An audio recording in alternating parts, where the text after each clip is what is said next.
തലസ്ഥാന നഗരിയെ അക്ഷരനഗരിയാക്കി നിയമസഭാ അന്താരാഷ്ട്ര പുസ്തകോത്സവം 5ാം ദിനം പിന്നിടുമ്പോൾ ഇത്തവണ ചർച്ചയാവുന്നത് കേവലം പുസ്തകങ്ങൾ മാത്രമല്ല, മറിച്ച് ഒരു വേദി കൂടിയാണ്. വേദി 2.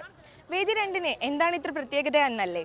മലയാളത്തിലെ പ്രിയ കലാകാരൻ ശ്രീനിവാസന്റെ സിനിമകളിലെ സംഭാഷണ ശകലങ്ങൾ ഉൾപ്പെടുത്തിയാണ് വേദി 2 അലങ്കരിച്ചിരിക്കുന്നത്. നമുക്ക് വേദി 2 കണ്ടു നോക്കാം.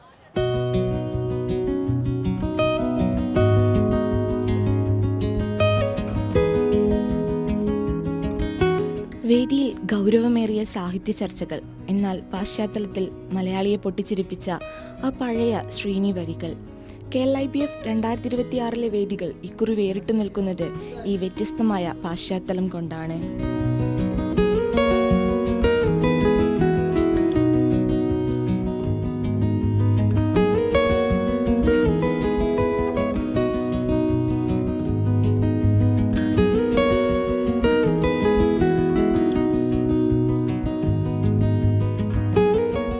അക്ഷരമുറ്റത്ത് വിരിയുന്ന ഈ ശ്രീനി ചിരികൾ പുസ്തകപ്രേമികൾക്ക് സമ്മാനിക്കുന്നത് ഒരു വേറിട്ട അനുഭവം തന്നെയാണ്.